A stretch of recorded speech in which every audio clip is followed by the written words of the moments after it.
Good evening, everybody. It is I, Nick Rosario, the man with 1,000 looks on his face. I have no idea what I was going to say there, and it just went by me. So, thank you again for tuning in. It is Tuesday night. You know what that means. It is time, as always, for the Roundtable. And, of course, the cast of characters that do this show along with me is phenomenal. So, let me introduce to you the three people who make me lose my sanity on a weekly basis, and I love them all for it. Let's start with the lady who's been with me the longest. We've started this together. We're still here. We're still alive, and I'm just grayer in here. But Delilah, how are you doing there, Delilah? How's it going? I'm doing good. So they felt like fall. It was raining, cold. That is very true. We definitely got the rain and the cold today here in Chicago. That was great. I enjoy it too because I love sweater weather, hoodie weather. To me, it's Yeah. great. It's just I don't like the damp rain. Like I like rain, but the Yeah, okay. damp rain, you could feel it in your bones and your joints and like. Yeah, I think once you hit a certain age, you do feel that a little bit more. You're like, oh, I think it's going to rain. My knee is twitching. No. Yeah. Oh, I could have told you that yesterday. Right, but other than that, right, it starts the day before, right? But yeah, there you other than that, I'm glad to be here tonight with you guys. Yes, and we are glad that you are back. Thank you for joining us, of course. And next, since she already chimed in, we'll go with sore knee Tina over there. And how you doing there, Tina, on this fine Tuesday? Good. I'm with Delilah. This damp, cold crap is horrible. Like, and none of the heaters are turned on in the CTA yet, so it's not like you can stick your feet. Like on the bus, I usually try to get an inside seat. You can stick your feet by the heater. Yes. And at least toes stay warm, but. Not today, folks. Not today. Oh, I'm going to get off this and I'm going to get my 20-pound cat and my big, huge, fluffy blanket. He'll warm me up. So. Oh, 100%. Yeah, I got my Bears blanket handy. That thing is so comfortable at night, you can't beat it. All right. And that just leaves the man, the myth, 1,000 faces, the legend, I guess, in his own mind, maybe. No, Anthony Handy, ladies and gentlemen. Handy, how are you today? I am doing very well, sir. I'm doing very well. I'm feeling. I don't know. I mean, my defense is impregnable. My offense is impenetrable. That's how I'm feeling tonight. I'm feeling good. I want to fight Jake Paul. They keep telling people that my liver got split. I went to a restaurant and they served me a raw liver and I smacked the guy in the face with it. That's what happened. I want all of Jake Paul. I want to eat his children. I want everything. I want to film another movie with the Hangover dudes because I'm running low on money until I do the Jake Paul fight. And most of all, I'm very happy to be here. Well, there you go. And now we can officially start the show now that we've heard that. And as always, how do we start? With a coin toss.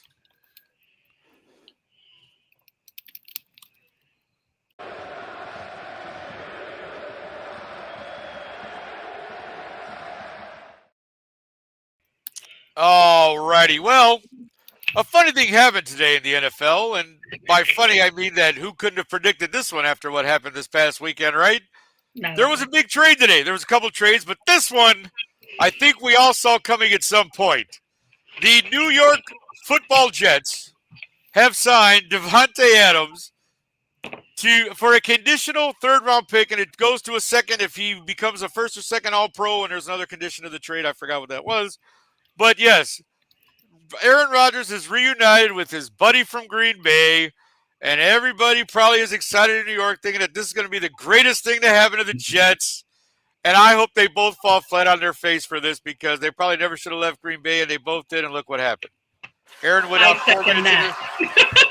Right. Aaron goes out 4 minutes in the last season, and Davante ended up on the Raiders and cried for the whole year, and now he's traded. So, hey, fantastic. You both got what you wanted. You're back with each other. Delilah, what do you think of this fiasco in New York? What do you think of this Davante going to the Jets to play with his buddy? I don't think it's gonna pan off.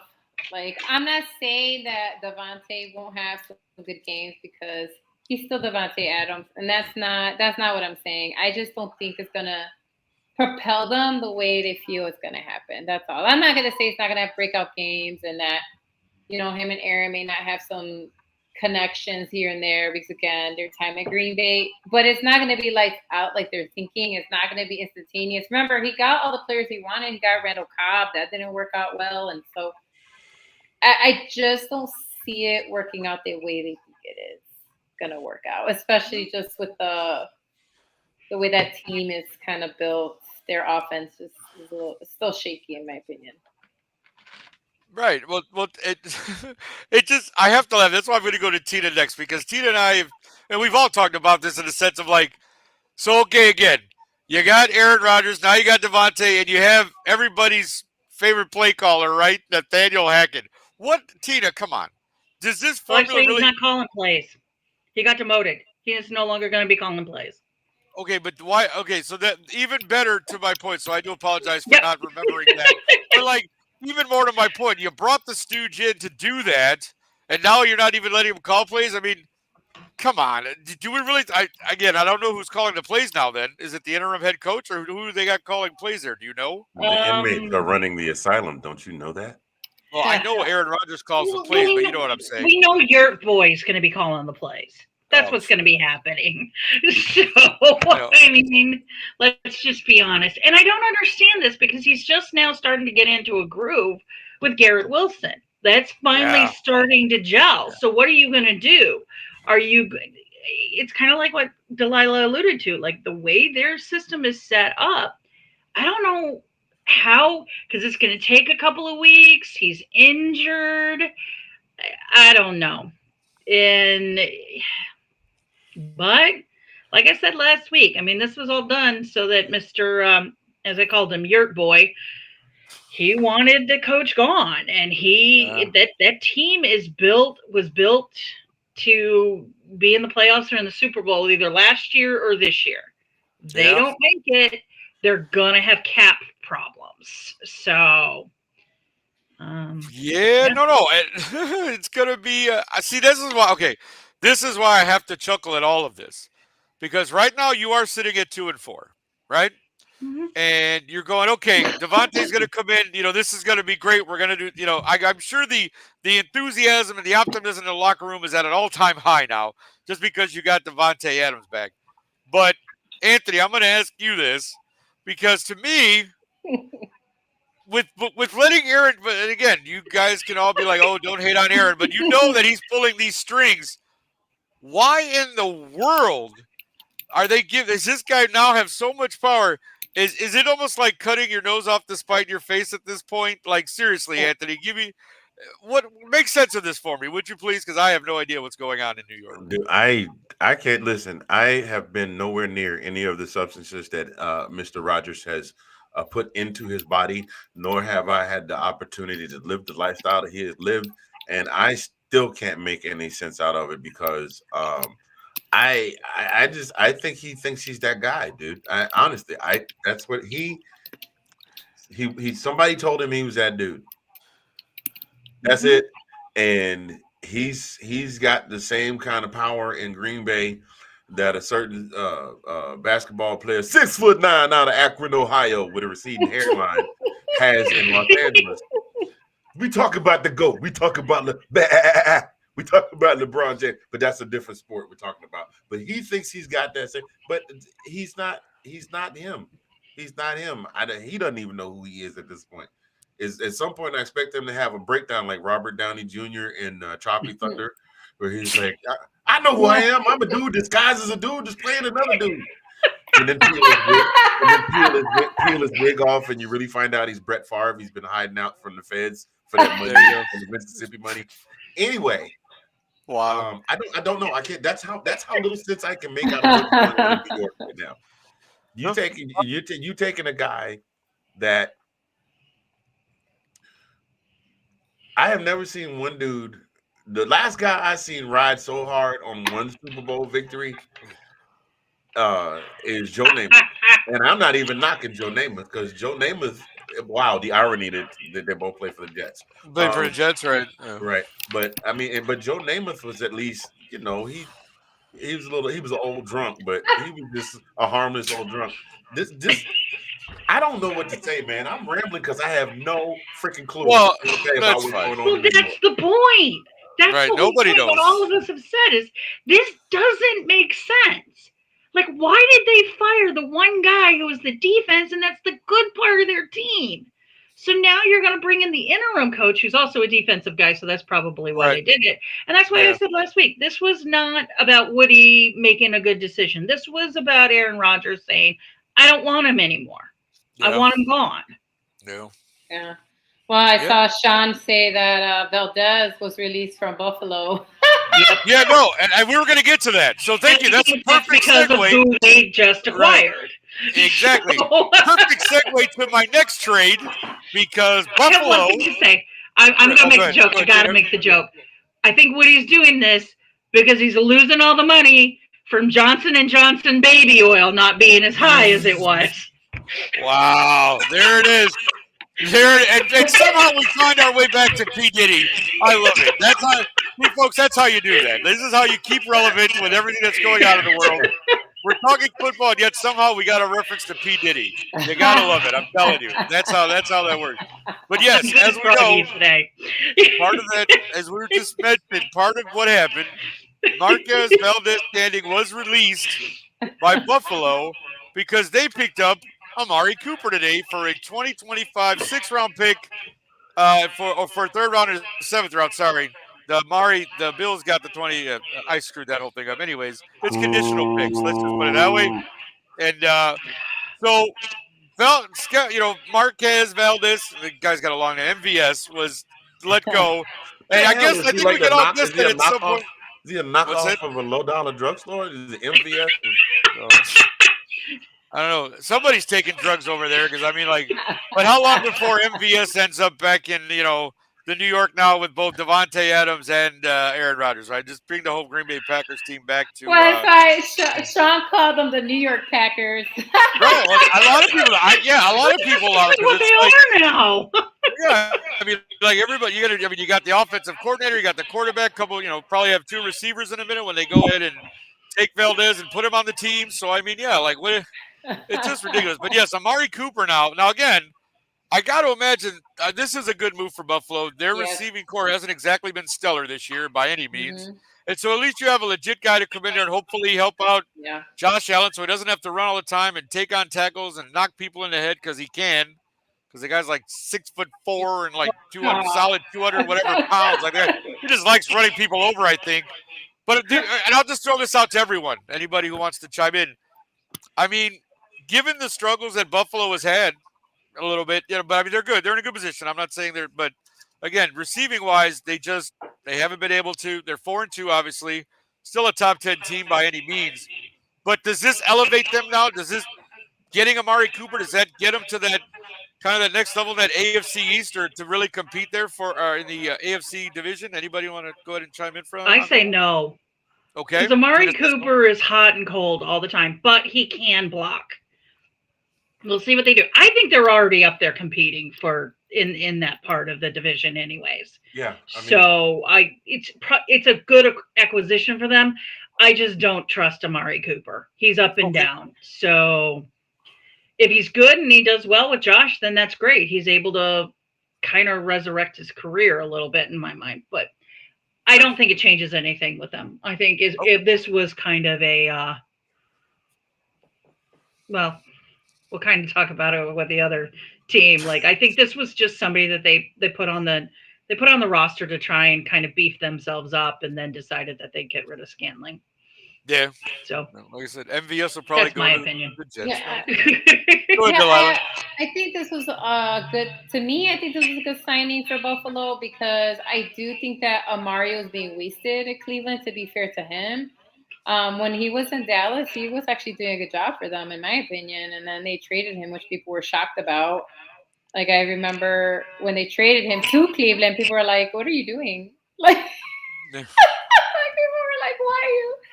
So I do think that this will help Josh Allen, like Nick was saying, because Josh Allen, like he said, is a 6'4" behemoth of a quarterback. But he still shouldn't be running for his life. Like, honestly, we don't want to see the quarterbacks running for their life, right? Just in general. Like, it's okay. I watched that for the last 3 years here in Chicago, thanks. Well, I want to see Aaron Rodgers run for his life. But that's the only guy here. Yes, we want athleticism, right? Because that's the other part now, right? All these kids coming out, we know that, right? All the last few not few years, you've been watching college longer than me, but I know that they've made the quarterbacks more mobile, more athletic, so that you could get out of the pocket and run if you need to, right? But you still don't want them to be the ones that are running the ball all the time. I do feel that Amari will do a nice job for Buffalo, in my opinion. I think it's a better signing and trade than what the Jets did with Devontae, because I do think that Amari will help Josh Allen more than Devontae will help Aaron Rodgers. There you go. Facts. Go ahead, Eddie. I did. I said my piece. That's Oh, facts. that was it? Okay, no, I'm just checking. I just want to make sure that you guys, you're good, my brother. That's all. I know. You're good. I know. I was watching clips the other day. I remember what you said, sir. It's not like I can stop you from rambling anyway, sir. No. Hey, I want to let you go, bro. I don't, No, I see this as a good addition for Buffalo, but as far as a receiver, he's not rookie Amari Cooper anymore. Yeah. Right. He's got a few miles on him. Yeah. He's still probably, I want to say, in the maybe top 15% of receivers actively playing in the league, but he doesn't have that same stuff on him. As a matter of fact, what they're doing over at New York, to go back to New York for a second, kind of reminds me very much of the commercial that's on right now, where you got Dan Marino, Jerry Rice, and they all go, we can still play. We can still play. Yeah. So that's what they're doing over in Green Bay. Yeah. Anyway, well, I know LeBron James is mad that they traded him. I saw his tweet. Did you? Yeah, you saw his tweet. Yeah, the eternal Cleveland Browns fan, Mr. LeBron James. Yes. He's so much of a Cleveland Browns fan. He's so much of a Cleveland fan. He left his own hometown to go to Miami. He said, "You know what? I think I'm gonna go hang out at the beach for a while." And so then came back. Then he came back, and he was like, "Now I want to go. Now I want to go on the West Coast." Man, he need to shut up. Tell me what kind of a world. Wait a minute. Somebody want to tell me what kind of a world we live in, where a man who lives in Los Angeles, anybody cares what he says? I want to see my stars. Anyway, I don't know where I'm going with that. I didn't know where you were going either, but all right. Two words. Nobody cares. No, that's three. I got to add but nobody cares, LeBron. Be quiet and teach your son how to play basketball. That's all I got. There you go. And on that note, we're moving on, I guess. Right, yes. On that note, yeah. Let's not get too far to this, because we'll definitely go down the rabbit hole, and then we'll be a whole other topic altogether. And real quick, we'll mention this one because Cam Akers has gone back to Minnesota. The Texans have traded Cam Akers back to the Vikings. That is also in exchange for some 2026 conditional picks in the 6th and 7th round. So, again, Cam Akers, welcome back to Minnesota. You joined a running back room that already has Aaron Jones, Myles Gaskin, and Ty Chandler. So, I hope you get some play time, brother, because I don't know where you fit in there. And maybe the next few weeks we'll find out. But anyways, Cam Akers back to the Vikings, and we can now return to our regular scheduled program. Let us move on. Let us move on to, again, one of our most popular segments always, this week in NFL history with Delilah. Delilah Crespo's going to be for Let's Talk. This just mess up was brought to you by the guy who just got done making fun of somebody else. So we're going to try to right on the set. Mr. Fingers introduces Delilah. Take two. All right.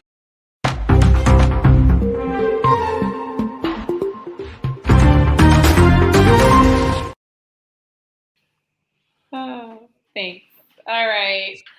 So I just wanted to say that I'm still doing this segment.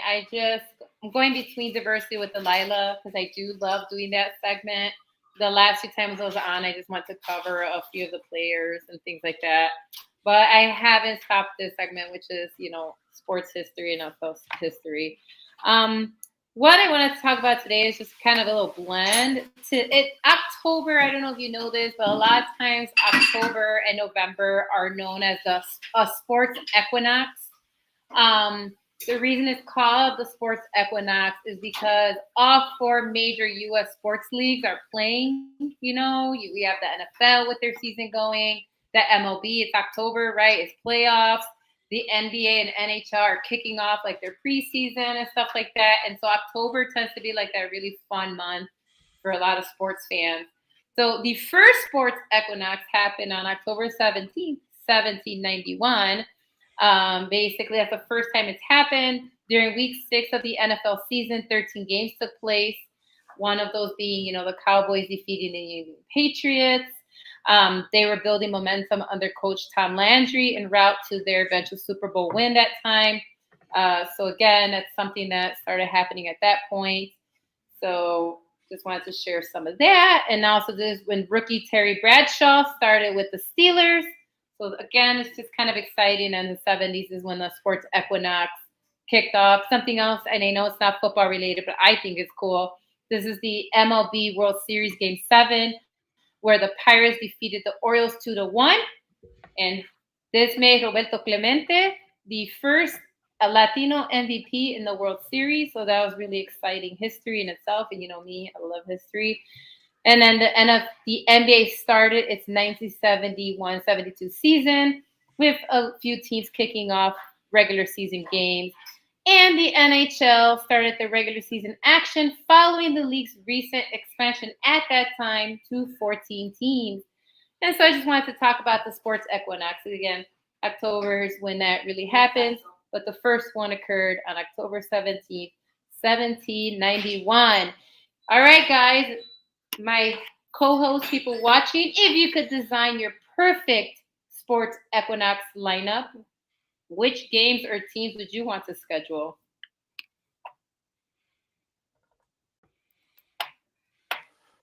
Are you guys? I'm sorry. That's a great question. No, it's a great question. Yeah. No, that's a good People one. watching and you guys, like if you could Right. set up a sports equinox, what would you like to see? Games, teams.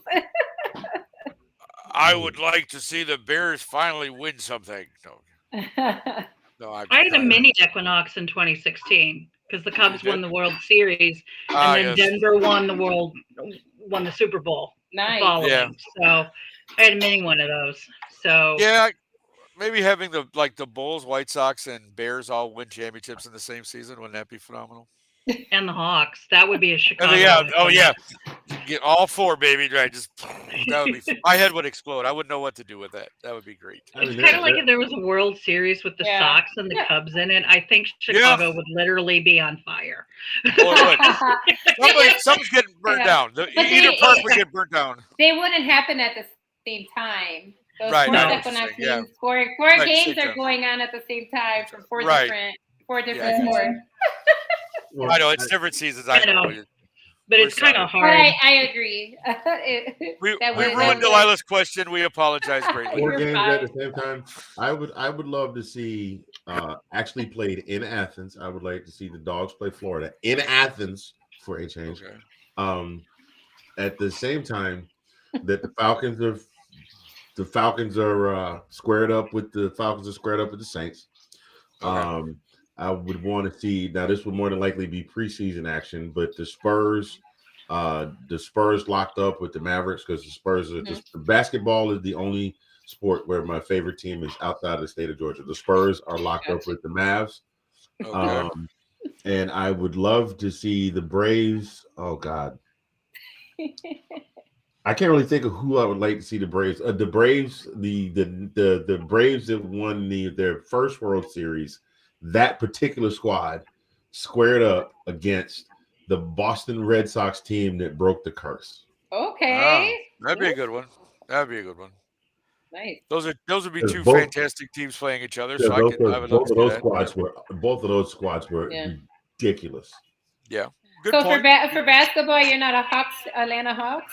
I mean, I followed the Hawks because of Dominique, and he went to Georgia, and Spud Webb, but I never really got into basketball as a whole until I got older. And by then, I was stationed in San Antonio, and I had access to. I had a friend that had access to had access to tickets anytime they wanted because their cousin worked in the ticket office. So Oh, for okay. the entirety of the time I was stationed in San Antonio, I was in the. Were they playing in the Alamo Dome still? Yeah, they were in the. Alamo Dome. Yeah, Yeah, absolutely. they were Alamo playing in Dome. the Alamo Dome. I was every time the Spurs were playing, I was in the Alamo Dome, and that Oh, was cool. they had just won their first. They were on the heels of their first championship. The Twin Towers, David and Tim. God, Tim looks like a 7 foot tall Bobby McFerrin now with the gray locks, but it's so surreal to see. But Alrighty then. Sean Elliott had just come back from kidney surgery, and he was a local Right. hero. Anyway, I'm getting off the beaten path. Ooh. Yes. Well, Yes, Sean, yeah, we're gonna Sean move on. Well, I like Sean's picks. He got some good ones. He's got Washington versus Dallas, Orioles versus Yankees, Wizards right. versus Knicks, and Oh. UNC versus Duke. Ooh, he got some good ones.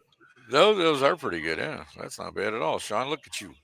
Appreciate Sean Spencer chiming in here on the old comments, but we're going to take a quick break now, and we're going to be back in just a minute. All right, folks, enjoy this.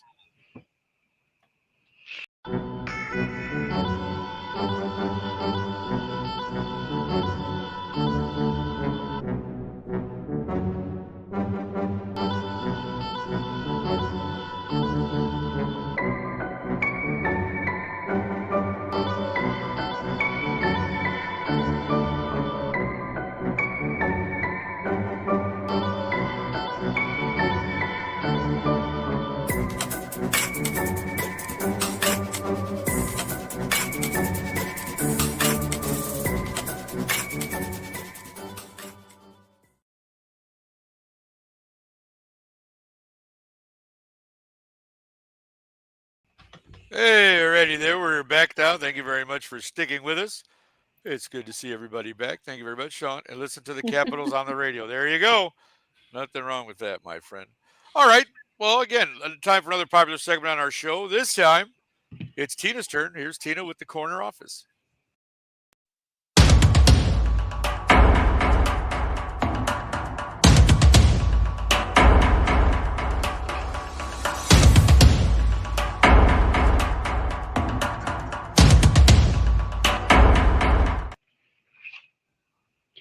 All right, everyone.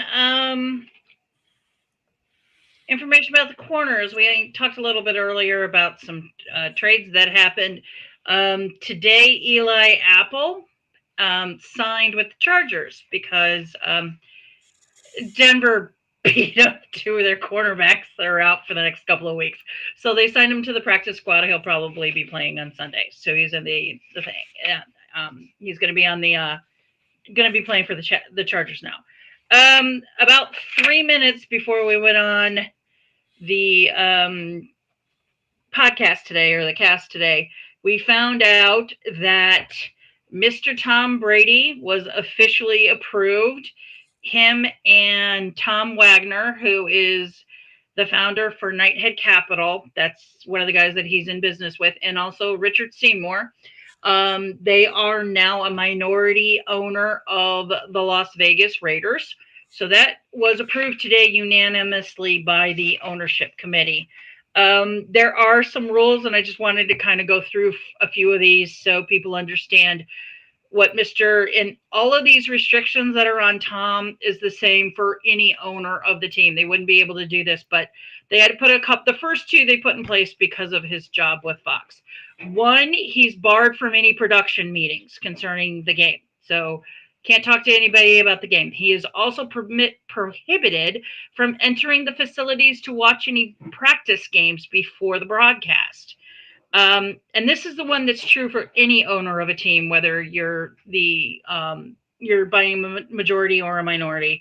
He is subject to discipline for criticizing officials or tampering with players on other teams with his comments on the air or in personal conversations. So if you remember a few years ago, Irsay said a few things when he was on the air about a couple of things, and he kind of got his hand slapped by the NFL. That's the reason why. And then the other thing that ended up happening this time is, in the past we've talked about like how ownership works and who can buy in and who can't buy in. And one of the things that wasn't allowed was, prior to this week, private equity firms were not allowed to buy into NFL ownership. because they were trying to keep them contained with like families and things like that. But the NFL was the only major sports league in the country that didn't allow private equity firms to buy in. Now, they're restricted. You can't have a private equity firm, which for those that don't know what a private equity firm, that's like BlackRock and a few of those that they go in and they buy the stock or they buy a majority interest and they end up running the company and it comes under their shell and they bring in all this private money that various investors have put in with that equity firm. And so they own various different places and various different companies. They are limited to only a minority interest, such as what Tom Brady has. So they can only own up to 10% of the team. And there are some older rules that are still in place, which is these rules still stay in set. The controlling owner has to own 30% of the company or more. You can have no more than 25 owners, and you can have no sovereign wealth or pensions that can come into the into owning the team. And the reason there's no sovereign wealth is they don't want any foreign money. And I know somebody will be like, well, what about Khan down in the Jaguars? That's money that that's money he has in, not just here, it's also in Europe. So that's the reason why Khan was able to get around that one. And pensions, they don't want pension funds to come in because those can fluctuate here and there, and nobody wants a team to go belly up and defund a pension that people need to retire on. So that's the two things I have for corner office. So back to you guys. And so we all knew it. Tom Brady got approved. We knew it was going to happen. The question was going to be, what can't he do? And so he's just, well, the one thing he can't do now is he can't unretire anymore. Right. Like that was always kind of like in the background. Like, was he going to go to the Raiders and become the quarterback there? He can't do that. Now he cannot unretire. He's an owner. Okay. He's an owner, right? No, right, there you go. So that officially ends Tom Brady's playing career. No more talk of coming back again. He's done. Well, thank you for that, Tina. That's always good to know. But yeah, that literally broke right before we got on. So thank you for covering that. On to our next segment, which of course is our team recap. And well, 3 out of the 4 of us were happy this week, and unfortunately, one of our teams had to suffer the L this week. But Handy, we'll start with you. Your Falcones took on the old Panthers of Carolina, and go ahead and give us your impressions of your victory there over the Panthers. Do you want my impressions of the victory? Sure. Falcons touchdown. Falcons touchdown. Yeah, boy. Dirty bird. Gets the cold cuts. Gets the cold cuts. Gets the cold cuts. Oh, my impression. Actually, I could not be more thrilled to see the Falcons performing as they are this year. Because y'all remember what I told y'all at the beginning of the season. You remember? Hold on. We remember. You said they were trash. Remember, this was Atlanta right here. This was Atlanta. Right. Trash can. I remember. It's safe to say that they have been, a couple weeks ago, I upgraded them to, I think it was gently disposed of refuse. I think I'm ready to upgrade them to environmentally friendly throwaways. I'm not ready to give them everything yet, but they're getting. You know what, Mr. Cousins, I owe you an apology right now. You are doing the doggone thing. I just, I hope the rubber band holds together real good. Hey, you call it what it is. It's a rubber band, man. Or you cut it and pew, it pops. That's basically how tightly that tendon is stretched out. Tell me I'm lying. You're not lying. No, I got you. You're not. So yeah, I am very impressed. I'm very impressed with what the Falcons have been putting down. And I'd like to see this train ride going for a little bit longer. At this point, after what I have seen in years past, I can't speak for the rest of the Dirty Bird Nation because they won a Super Bowl bad. I would like to see one too. But at this point, I would be happy if they won the division, made a decent run in the playoffs. I don't have to have a Super Bowl win. Just this enough. This is what the Falcon fans have been wanting for the Falcons to put together a complete game, defense, offense, special teams. No, I mean, no game is going to be picture perfect, but not having more dumb plays that cost you yards, either through penalties or turnovers, or lack of execution, than you have that gets you positive yards. Because last time I checked, positive yards always outweigh the negative yards, and you can't score unless you get the ball closer to the goal line. I mean, you could score for the other team if you put it closer to the goal line behind you, but I digress. Long and short is, I am ridiculously happy with what the Falcons are putting on the field. I really am. So Yep. that's what I got. I got nothing. I can't say nothing else. No, it's okay. I mean, you guys are 4-2. You guys are doing pretty well. And like I said, Kirk Cousins getting to Drake London, getting Kyle Pitts involved. Got Bijan back there, Tyler Algier. You guys are doing all right. I like watching the highlights of the old Falcones. You know, I'm not a hater. I can appreciate what they're doing down there in Hotlanta. So good on you, my friend. Good on you. Bijan Mustard and Tyler, all my children. Yeah, both of them. You know, and plus we could get some more memes out of it. We could see how many more times he could do the gritty, how many dances Mr. Kirk Cousins could do. I'm waiting to see what other memes he'll generate. No, absolutely. No, it is fun. I mean, you have to, and I'm sure Kurt is probably having a great time with it because, everybody was giving that guy crap before the season started, and then they drafted Michael Penix Jr. So you're thinking, oh my God, they're just waiting for Kurt to fail so they can start this kid, and he's got him 4-2 and throwing for 500 yards a game. And you got to love it. Kurt's doing a great job there. I mean, Kirk doing all those dances and everything is impressive. But if you really want to impress me, Mr. Cousins, I need you to learn the Aunt Viv from the original Aunt Viv. I need you to learn that one. What do you mean? you get that one right there. The one that Aunt Viv was getting down. That'll mess up that tendon you're worried about if he does that. No, not if he does that Minnesota two-step. He don't have to do the whole thing, just the part where she did a shoulder. She did the whole That's it. All he need to do is that part right there with the shoulder. I'm glad I can't even do it. So Kirk, I want to see you do it. If you do it, I want to see him do the Carlton. Yeah, there you go. Now that'll mess up the Achilles tendon for real. Then it'd be screaming like Carlton. I'm sorry, please. It's okay.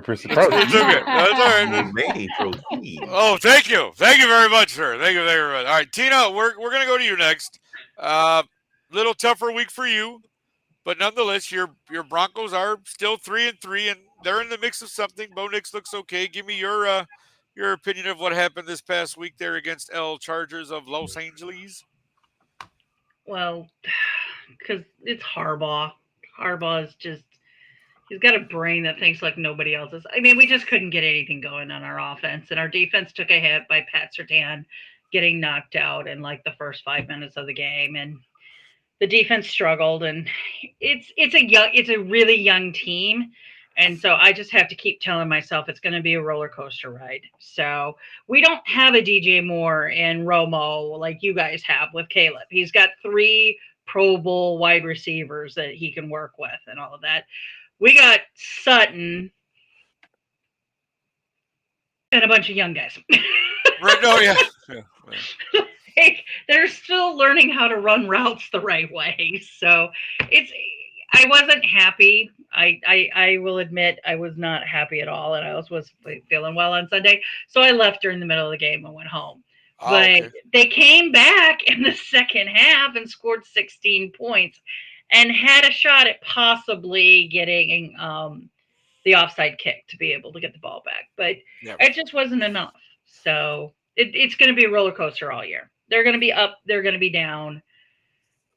I can't get upset one way or the other because it's just not. It is what it is. So no, understood. But again, so I will say I don't think Lombardi is any better of an offensive coordinator than the guy that was there last year. So okay.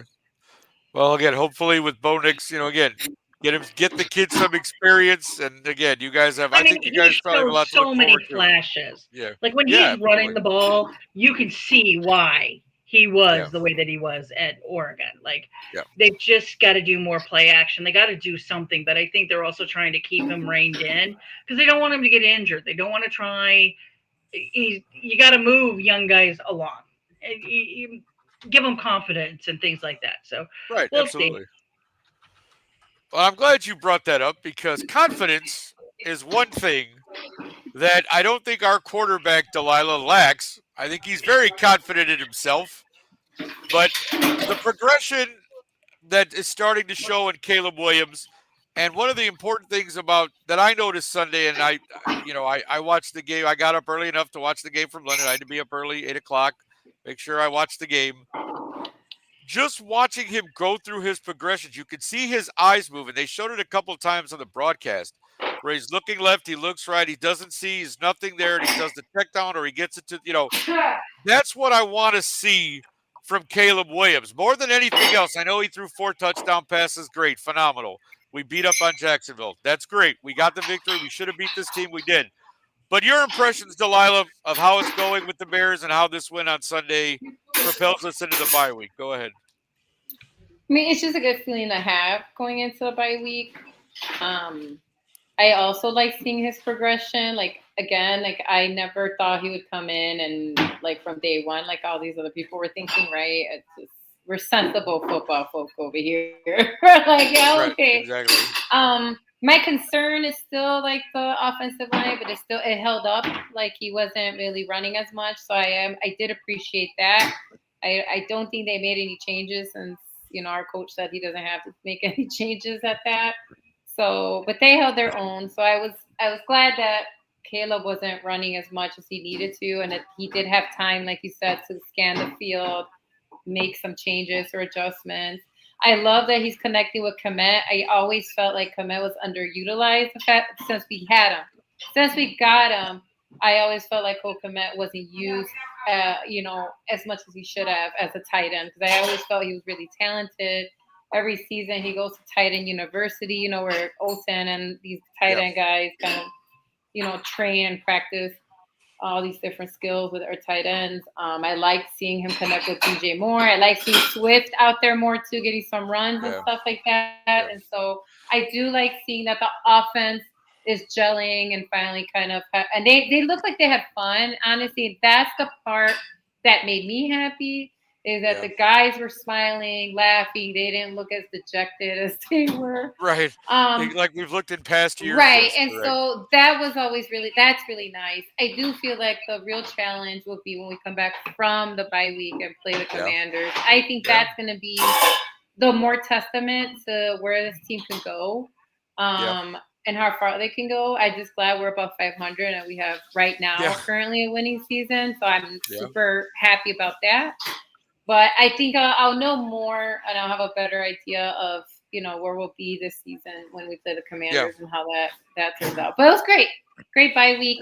Glad we went into London and, beat up on, the Jaguars there. Sorry, Sunshine. Sorry. Yeah, sorry, Trevor. Yeah, no, so the Jaguars are a different story altogether. Yeah, they're just they're bad. Good times. They're bad. No, they're bad. But again, I was really encouraged to see Keenan Allen come back from injury and score 2 touchdowns.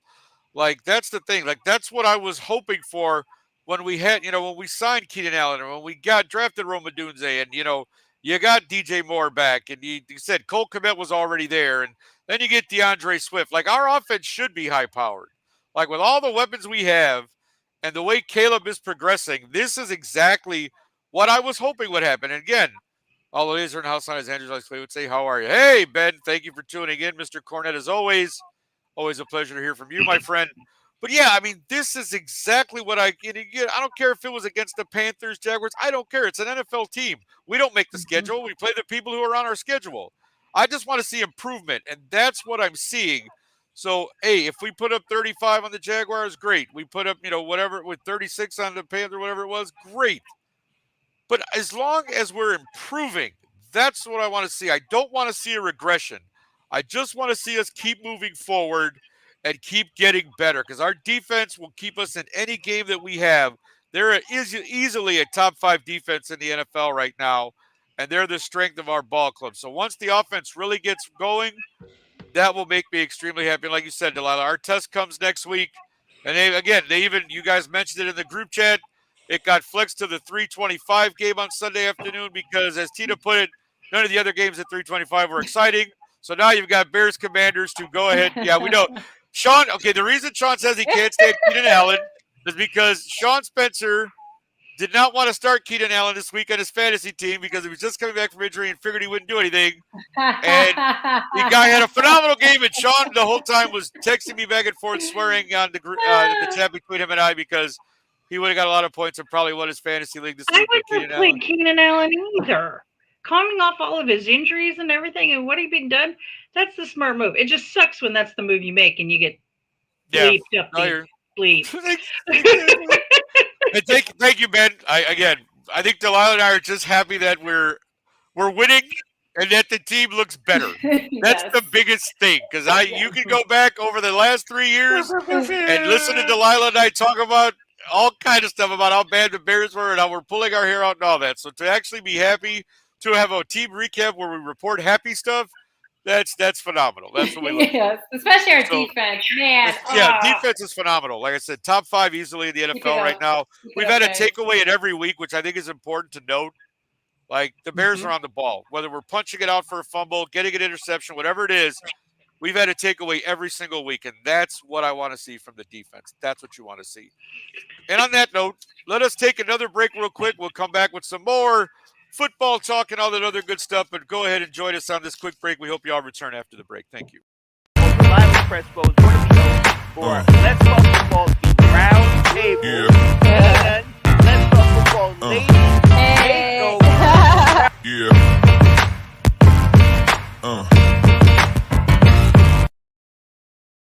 And we're back. Thank you very much. I hope you enjoyed that. Of course, Delilah, you can see her here on our show currently every other week on the Roundtable. Is it every other Thursday or every Thursday on the Ladies Takeover show? You guys we alternate. We'll be on next Thursday. Okay, so there you go. So catch her there as well. And again, thank you all for Diversity with Delilah and This Week in NFL History. Now let's move on to another great segment here we have on our show. This one, Mr. Handy will take charge on. Here is the Rookie Spotlight.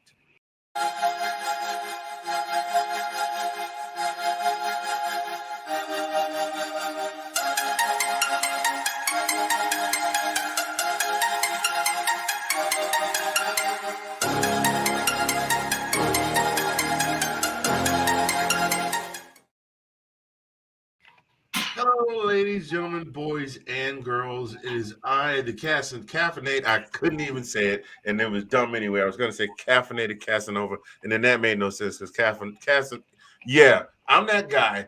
I'm that guy coming in you live from the 405 with a win.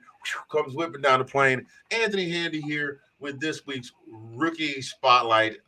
This rookie I want to talk about, this guy, for me, came up out of nowhere because at the time when he was a college player, all of the spotlight was on the starting quarterback at the university where this rookie happened to be playing.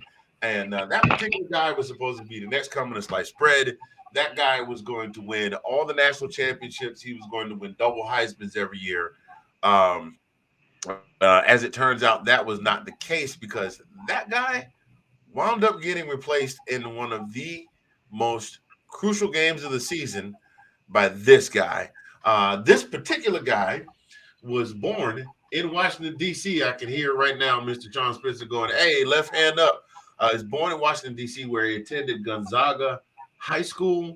And for those of you that are unfamiliar at all with Gonzaga High School, there are a few schools around the country where they're just athletic factories, and Gonzaga is well known for being not just outstanding in football, but they also excel in track and field, cross country, volleyball, you name it. They're really good at it. Well, this kid went to Gonzaga High School where he wound up being a unanimous Gatorade Player of the Year. And he, in 2019, was named the Washington Post All-Metropolitan Player of the Season on the first team. This kid, ladies and gentlemen, right now, he is playing in the same location where Nick, Delilah, and Tina live. He plays for the Chicago Bears, and he goes by the name of Caleb Saquon Williams. I didn't know his middle name was Saquon until today. He goes by the name of Caleb Williams. And, of course, you all know how the rest of the story went. He wound up committing to play ball at the University of Oklahoma. I watched this whole thing unfold from a proximity point of view because of just all of the media around here being all they were talking about at that point with Spencer Rattler. And Spencer went into the OU Texas game and had a pretty tough time of it. And the crowd started chanting, "We want Caleb, we want Caleb, we want Caleb."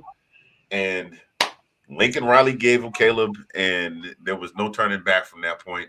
Um, Oklahoma came back from an 18-point deficit and led the Sooners to a 55-48 victory in that game. And of course, he was the guy from that point going forward. He wound up, of course, famously following Lincoln Riley to USC, where he won the Heisman Trophy and wound up. Excuse me, sorry, y'all, getting a little backed up here. And he wound up being selected first overall by the Bears in this past spring's draft.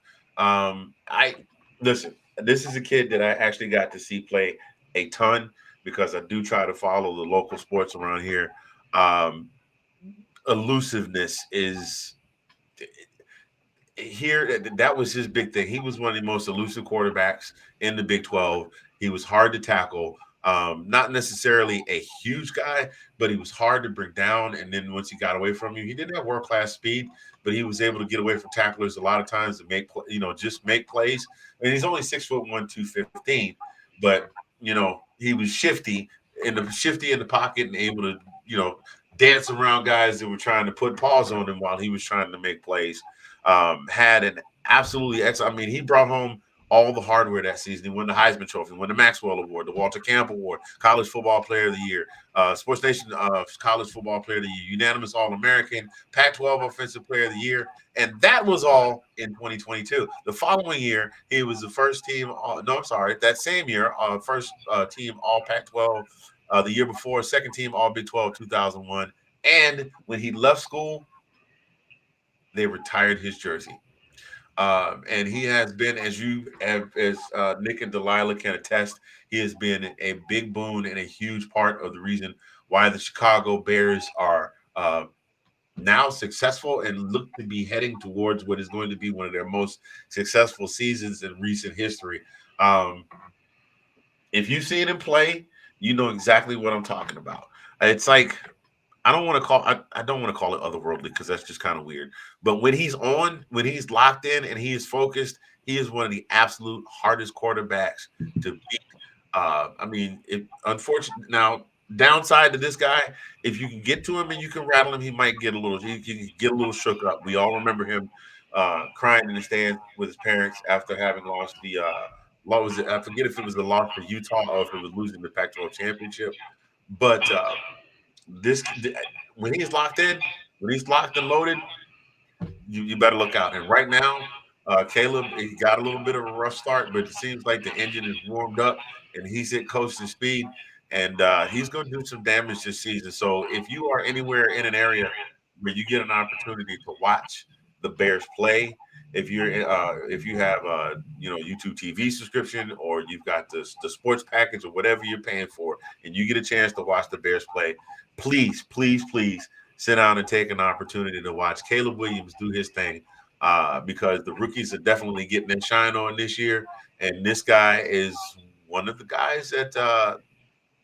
I know at least one person watching the show that will say he's not leading the pack. But if he's not leading the pack, he's pretty doggone close right now. Ladies and gentlemen, boys and girls, this week's Rookie of the Week, Mr. Caleb Williams. All righty then. Thank you, Mr. Handy, for that. And, of course, I know I'll be watching Mr. Williams closely every week, so I do hope that his progression, again, he just continues to get better and better every week. That's all we can hope for. And hopefully, maybe we can make a little playoff run this year. I'm not trying to speak that into existence. I'm just saying we're doing all right, but we do have the tougher part of our schedule coming up in the second half. So Caleb will definitely be tested there. Let us move on to the next segment, which is a new segment that I have put in this year. And it is called, as you know, Exit Stage Left. I don't have an opening yet, and that's okay. We're trying to work with ideas and figure out what I can do for that. But for right now, this week, as you know, I pick someone every week. I picked an owner. I picked Jerry Jones one week. I usually pick players for them to exit stage left. In other words, for me to tell them to get out. And this week probably will come as no surprise to anyone, as my man that I want to exit stage left is none other than Hialaska or whatever the hell you pronounce it, Aaron Rodgers. I watch what's happening in New York, and it's just amazing to me how you can give that guy so much power and how he could just do his best to screw that up entirely. Again, I know people always probably figure when they watch this program, I'm just bashing Aaron.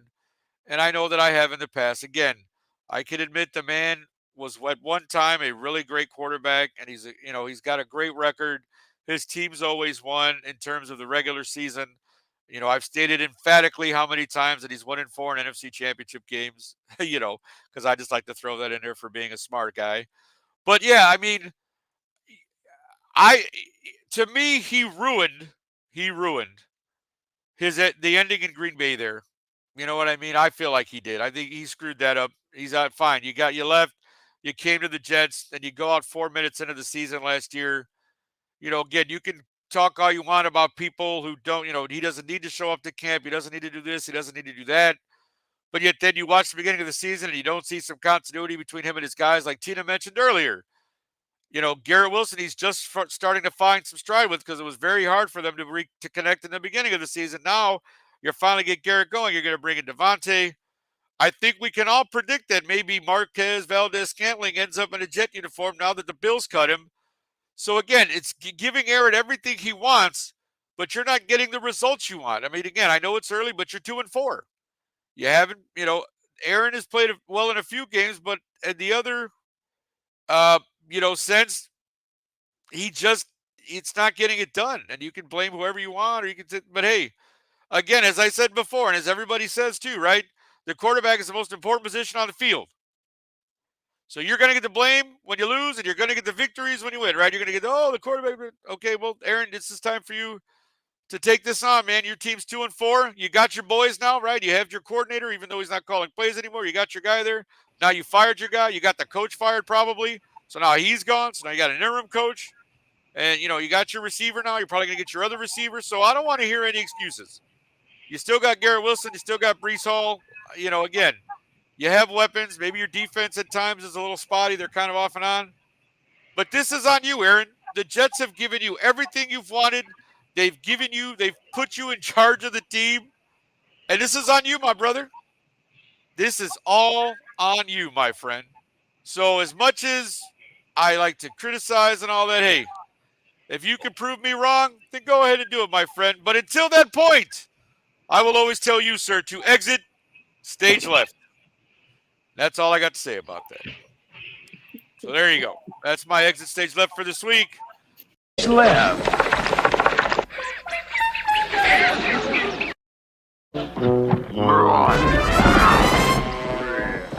Exit stage left.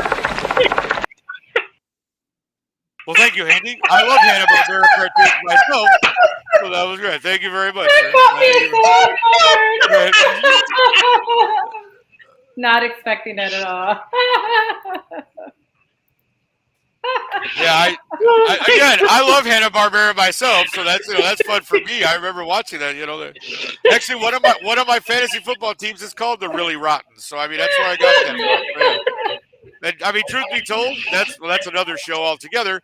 But that's where I got exit stage left from was Snagglepuss, because I watched Hanna-Barbera cartoons as a kid. So there you go. All righty. Well, look at that, folks. As fast as that goes, here we are. Again, another show just about over. We want to thank everybody who was in the comments, Sean, Ben, anybody else who commented. Thank you for watching with us. We always appreciate having you guys comment and getting your feedback. Thank you all for joining us. But we do have one final segment that we always have, and that is one final thought. And this year, like I said, we did change it up a little bit, and I've tried to be a little bit better at coming up with the questions for us, because I really feel like this is just a chance for you guys to get to know a little bit about us. So this week, I think I came up with something that I really thought would be fun to explore. And that is, for our panel this week, I have, if you could invite 3 people, living or dead, for a dinner party with you to be a nice 4 dinner, who would you pick? So, Handy, we'll go with you first, buddy. If you had to have dinner with 3 people, dead or alive, who would you have at your dinner table, sir?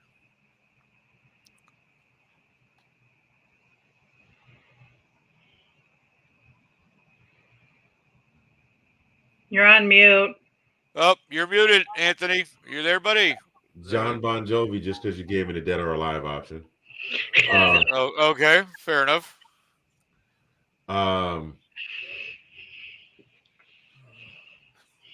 Wow, that's a lot of history to go through. Actually, I take that back. Dead. I would like to go. I would like to go 7 generations back in my family and have a meal with my grandfather. 7 generations back. His name was Bilali Muhammad, and he was the first of my father's family to set foot on American soil. Okay, no, that's awesome. That's great. And then I would like to sticking with the deceased. I never got a chance to know my mom's father because he passed away before she went off to go to college. Okay. And I wouldn't mind sitting down and having a meal with him and just talking to him and getting to know him. Now, of course, I know he's gonna give me a whole earful because he's old school. I mean, he was born in he would have been born in the early 1900s, so he would definitely read me the riot act about a lot of the foolishness that I've got myself into during my formative years. And I'm actually, I said to Bon Jovi and Jess, the third one,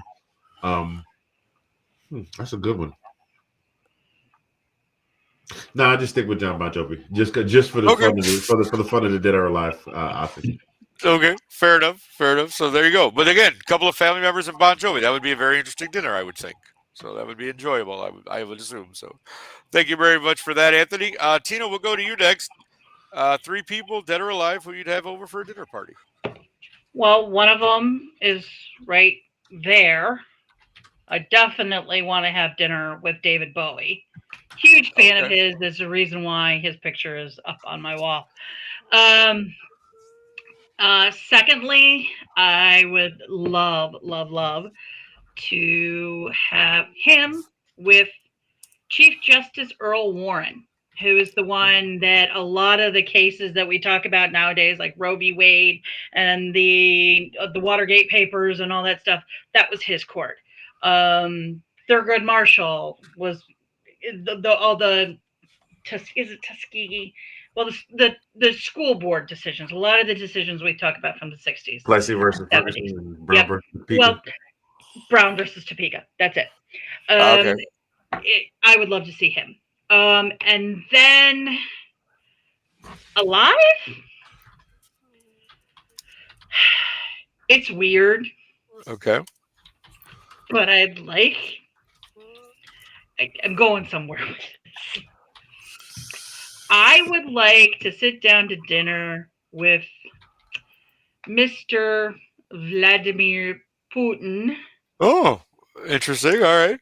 So I can pull the knife from the turkey and shove it in his stomach. Wow, there you go. And take him out.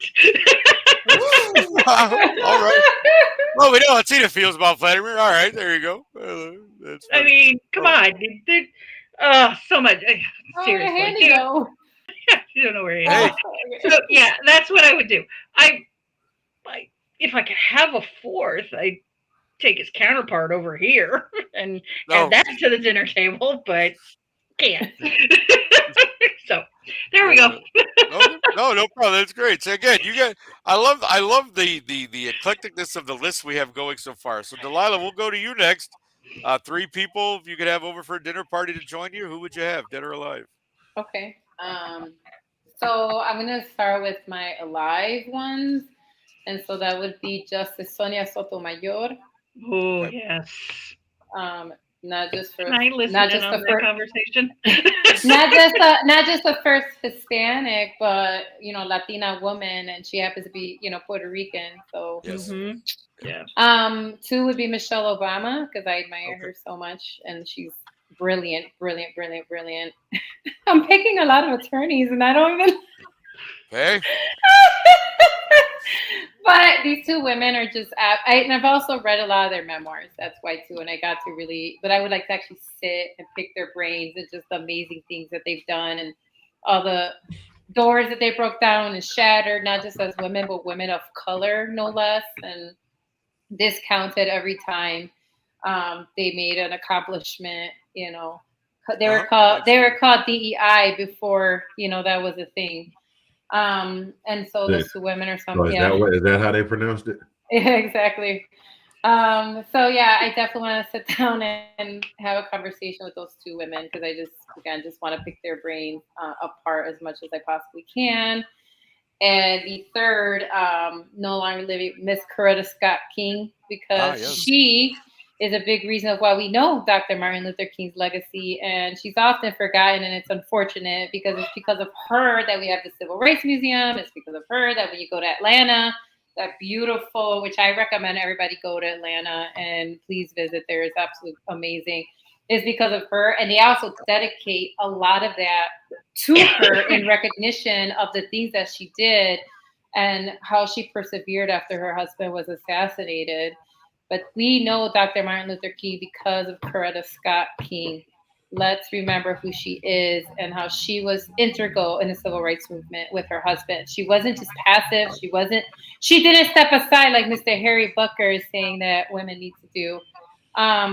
So again, she did it at a time, again, when people were not really listening to women, and especially women of color. And so that's somebody else that I would like to sit down and pick her brain who's no longer with us. So 2 living, 1 gone. No, that's an impressive list, actually. Like Tina said, I think I'd like to be a fly on the wall for that. That sounds great. That's a great list. Mine kind of combines my love of music and history. The three that I picked are no longer with us. The first one was our 16th president of the United States. I've always been just a huge Abe Lincoln fan. And again, side note, if you've never been to Springfield to see like the new museum and everything, I totally suggest it if you're a history person and you can get there. Absolutely phenomenal. I went about 6 years ago, and I had the greatest time. It was fun to see everything. I agree. I did read an Abe Lincoln biography years ago that my dad had, and I've always been fascinated with Abe and just think he would be a great dinner guest. We could talk, his collegiate wrestling, and all that, and then the time in politics and all that stuff. So Abe is one of them. The other, second one is John Lennon. I was always a huge Beatles fan, kind of thanks to my father. And I've just, knowing that John was one of those guys who really stood up for what he believed in, whether you agreed with John or not, he never wavered in his conviction. Like, and just, again, from a music standpoint, obviously, I was a huge John Lennon fan. And I was watching Monday Night Football live with my dad when the announcement came in that John was assassinated by Mark David Chapman. So it's always something that stuck with me. And just, yeah, I just think it'd be somebody that I'd really like to just talk to about anything. And the third one, it's interesting, Delilah, you mentioned Coretta, because my third person was Martin Luther King Jr. Again, a civil rights leader. And I've always, as I've gotten older, I always feel like I really learned more as a person just reading about history and reading about people like Dr. King, who just understood that, man, we're all people. Like, we should all be equal. Like, I bleed the same as you guys. I put my pants on one leg at a time like everybody else does. Like, I'm no better than anybody else, man. Like, I just, respect for people is big for me. Like, I like to show everybody respect. I treat people the way that they're going to treat me. I try to be as cordial and as pleasant as I can be whenever I meet someone. Like, I just feel like talking to Martin would really give me a sense of like just calm. I think it's just, knowing that here's a man who really just it's hard sometimes. I'm sorry, I'm getting a little emotional, and I No. just people like that and people who live their lives like that. I mean, I don't know. That's the thing too. This man lived his life solely, it seemed like, to really just for equality, for just being a man of love and peace and wanting everybody to understand that we are all the same. Like, we need to get along, we need to be able to talk to each other, we need to be able to respect each other and love each other, and that message will never leave me. And I just really appreciate everything Martin did. It's unfortunate the way his life ended. Unfortunately, we lived in a different time back then, and people feared what they didn't understand. And I mean, there's still some of that going on today. That's a whole nother subject for another time. But yeah, my three would be Abe Lincoln, John Lennon, and Martin Luther King Jr. Would love to sit down with those three men and have a dinner and talk shop. So thank you guys for that. Like I said, all the lists were pretty eclectic. That was a really, really great one for this week. And as always, that's the end of our show for this week. But again, thank you everybody in the comments. Thank you everybody for tuning in, for watching us. We really appreciate you guys. We're in our 5th season now, and I just feel like we do our best every week to bring you the football and to bring you some funny and to just keep it light and keep you entertained. So thank you again. So for Tito Winter, Anthony Handy, and Delilah Crespo, I am Nick Rosario, and we will see you guys all next Tuesday. Thanks, everybody. Have a great week. Thank you.